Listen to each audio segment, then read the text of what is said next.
We're going now on to the U-505 experience.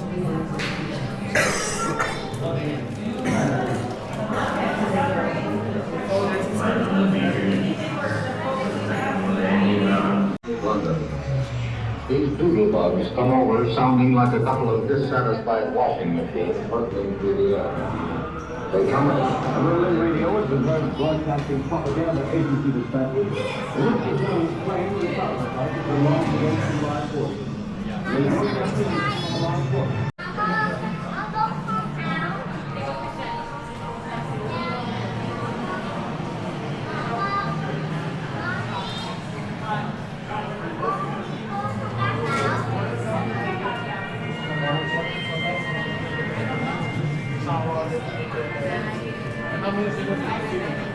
I don't know.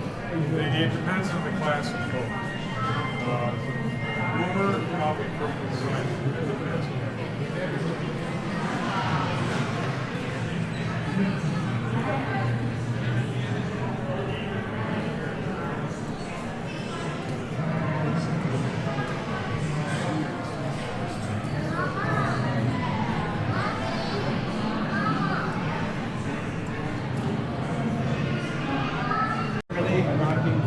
Was ready to go in August of 1941. It was commissioned by the German Navy. And this boat served almost 3 years under the German flag in World War II. So this was a battle boat. And it was captured. It was captured by an anti-submarine unit called 22.3. Dan Gallery is the commander of the task group that caught this boat. It was caught on June 4th, 1944 in battle. And then the boat appeared like magic outside of the east part of the Lake Michigan. Here came the U-505 in September of 1954. They brought it over, set it outside. This boat has been with us ever since 1954. It's a dedicated war memorial. It's also a national historic object. So for those who came for the very first time, up were those folks where you walked on that exhibit part and you saw the boat. What was your first impression? Big. This is what they call a 9C U-boat. It is the largest boat they built in 1940. It's for what they call lone wolf tours of duty. This is one that would go on 12,000 knots. 252 feet, 31 by 22 on the outer hull. The boat weighs 693 tons. Now, when she was an active U-boat, she was ported the majority of World War II in German-occupied France, a port city called Lorient, and she had a crew of 59 sailors that went on 98 tours of duty. When she shoved off, she weighed well over 1,100 tons. So there have been a lot of things on this boat before they shove off. Two main human provisions, two things you have to have on board before you shove off. What do you think those provisions would be?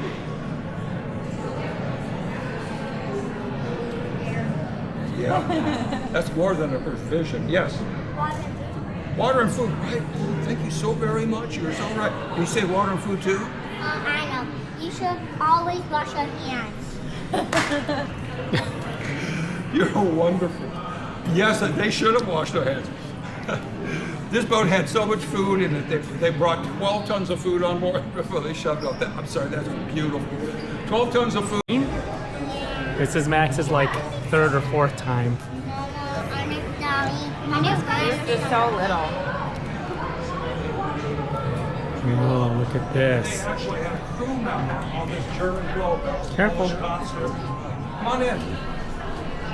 Come on in, everyone. Please shut your phones off, please. It's really annoying. It's you. All right. Now this is all original. Everything you see on this boat. There's only 4 U-boats that exist in the world. I'm going to go up here, so it's okay. There's only 4 U-boats that exist in the world today. This is the only unsunk U-boat in existence today. This is the 9C, and this is the big one. So what you're standing on is a floor that was lowered. These are bunks of the petty officers, and the petty officer had a couple bunks there too that were removed for the tour. Now right here is the dive valve. There was another one on the side as well. So the petty officers are the highest ranking enlisted men. These are the men. Show you some other very interesting rooms as we go through. Come with me, folks.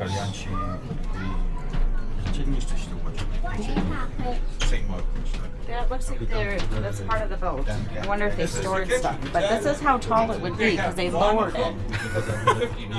6'2" in here. That would be crazy to cook in here. You know how hot you have to be the whole time? Commissioned officers, these men were in their mid-20s. These are the men that were, the officers on board, and they were all in training to become captains of boats themselves. Captains Two of these rooms of boats were young. information. The first room that you see is a sound room. They use hydrophones built into the boat. They're underwater microphones. They could tell by vibration what was around them, many, many miles around them, up in the air, on the surface, and underwater.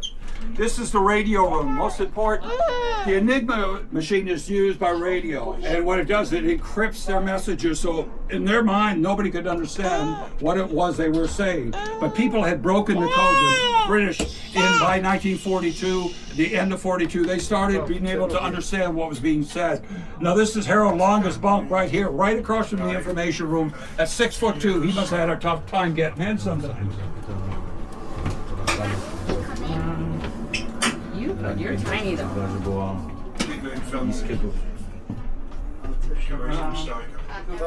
Come on in. This is the control room. The control room is where they operate the boat, Oh my where they gosh. navigate the boat, where they helm control is where the helmsman steers the boat.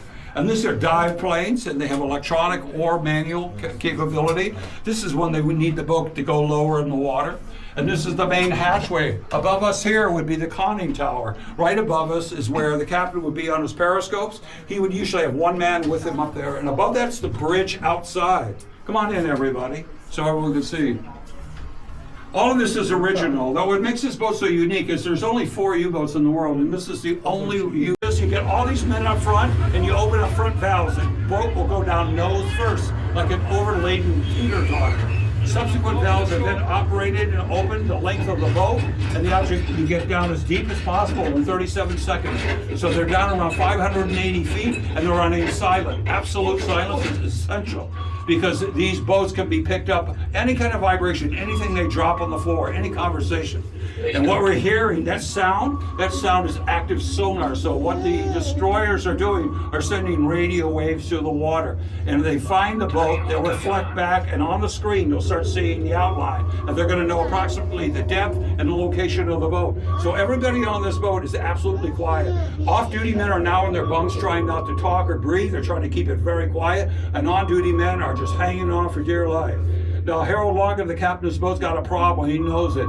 These big boats, these 9Cs, were never meant to be underwater vessels in the way that we think of submarines. It was meant to be a surface vessel. They would operate the big diesels, be on the surface, open up the hatches and vents, and they'd run about 18 knots on the surface. Open up the hatches and vents, forcing air into the boat. That's how they put oxygen in it. It's also how they charge the battery. For 3 days, being up and down with the Hunter Killer Group, they haven't had a chance to run on the surface. So now they're down deep, and they have no idea how much power in the boat, in the batteries. They have no idea how much air they have in the boat, or how long the Hunter Killer Group will keep them underwater. So everybody on this boat is very, very nervous. The captain also knows this boat has a crush depth of 755, below which his boat can be imploded by water pressure like a tin can. He doesn't want to kill a screw like that. And everybody on the boat is seeing it as it rains on them. Why? Because they're down where it's cold. They are up in tropical warm water. They're down much colder water, and it's dripping condensation on them. And they're listening, waiting to see if they hear those big bombs coming down. And if they hear them, they know they're gonna, there's a chance they won't make it out of here, and they're listening. By the scope? Scope, yeah, that's right. Yeah, so they drop the bombs, they sing a little prayer. Here comes the first bomb, jams his rudder starboard. The next one blows up the bow. So U-505 is spiraling down out of control into deep water. Water coming into the basin. Harold Longa, the captain, knows one thing. He does not want to crush the boat. He wants to blow out the ballast of his boat, take the boat to the surface of the water, get all the men up this ladder, up to the bridge outside and into the water, and then scuttle the boat, set the demolition charges, and sink the boat to the bottom of the Atlantic. So one crew member immediately rushes over here and starts taking the hatch off the pipe to the ocean. It's called a sea strainer. And so the sea strainer, he turns the valve, water starts pouring in, all the men are getting up onto the top of the boat, and then they're attacked. Airplane for the Wildcat fighter starts shooting at the conning tower, and destroyers start shooting flak guns at the conning tower. The captain has a brutally wounded right leg and left arm, and his radio man was killed. The men are now pushing past and getting into the water. Now, at this time, the boat has enough electric power to move it in a circle on the surface, making it tough to board when a boarding party arrives from the USS Pillsbury. Albert David arrives with 9 men. The boat is so low in the water, they can pilot their boat right on the deck. They can grab onto the conning tower, pull up about 8.5 feet, and down he comes, Albert David with 3 men. Looking to see what shape the boat is in. When they see it, they think they're gonna go down to the bottom of the Atlantic. And then I'll tell you the rest of the story. Let's go to our right, and let's go through the diesels. Come on, guys. Diesels. This way. This will be Watch your heads.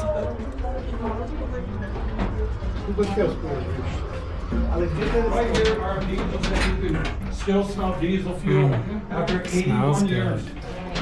And that and this boat has been renovated. This boat has been in all sorts of stuff, but you can't get rid of the diesel odor of these boats.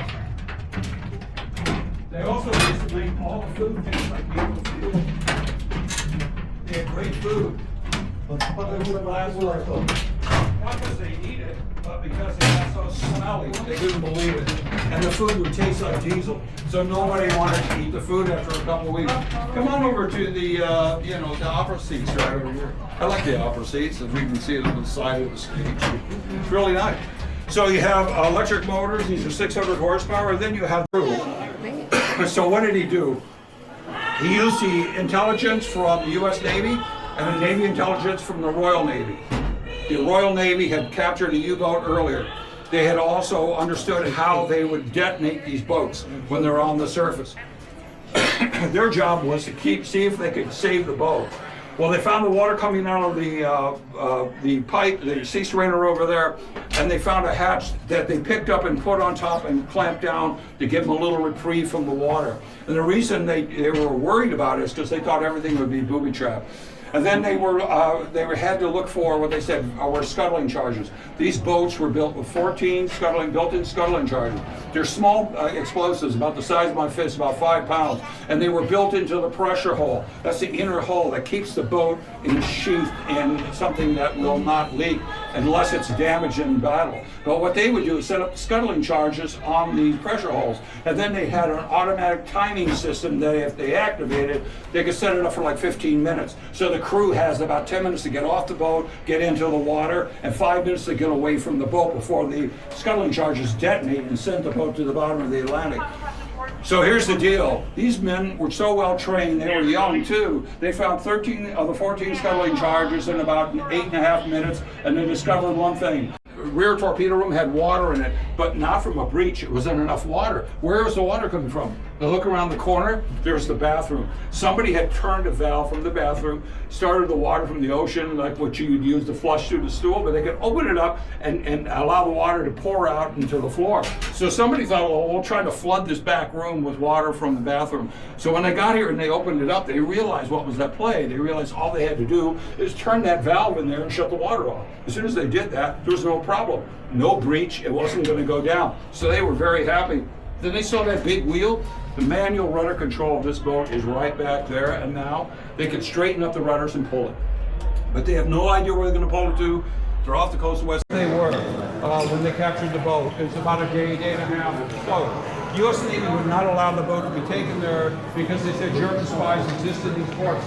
If they're pulling in this, they're going to know it. They're going to get back to the German high command that the U-boat is captured. And that takes away the advantage of capturing it and taking it away from prying eyes. So they wanted them to pull across the Atlantic to Bermuda, the island of Bermuda. A lovely place if you're going on vacation.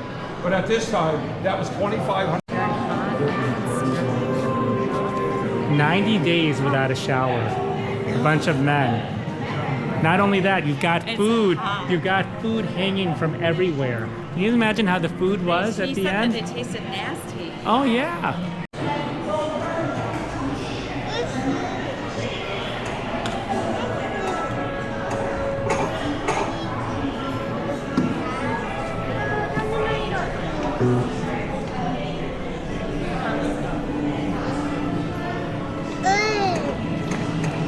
But first, you'll need a little basic training. Let's do some basic training. Depth is controlled by changing the angle of the forward dive planes. This diverts the flow of water, making the boat go up or down. You know the current angle of the dive planes by looking here at the dive plane's angle indicator. Stop. You can tell No our way. plane depth This one doesn't work. looking here at the depth As well. gauge. That's what the guy said. Your orders will tell you what depth to take us to and what angle to set the dive planes. Press the left button to take the boat up, and the right button to take us down. When approaching that depth, Where's the level I know, off that's what he the said, angle Dad. of the It doesn't work correctly. Let's see how we do. Let's do Go it. to depth 20 meters, 15 degrees down. 20 meters.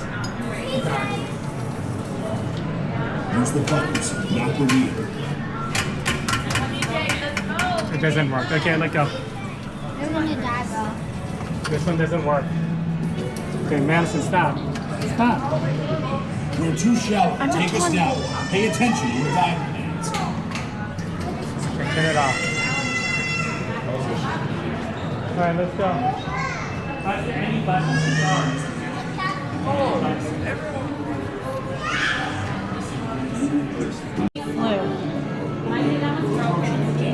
Start leveling off. You know the current angle of the dive planes by looking here at the dive plane's angle of depth. You can tell our plane depth by looking here at the depth gauge. Your orders will tell you what depth to take us to and what angle to set the dive planes. Press the left button to take the boat away. Approaching your depth, start leveling off. When approaching that depth, you must level up. The divers. You don't seem to be quite getting the hang of it. Perhaps you're better suited to the infantry. At station 6, remain at 20 meters until you're given the next command.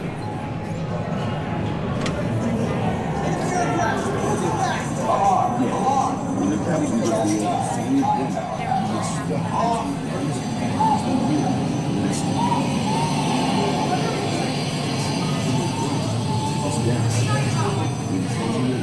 You must roll off. Trust me. Go to depth 30 meters. I don't know what numbers in nature is.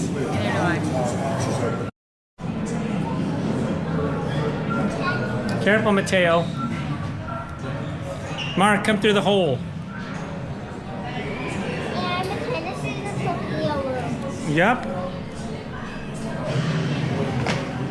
Planes were like that in the day. They did not stay submerged.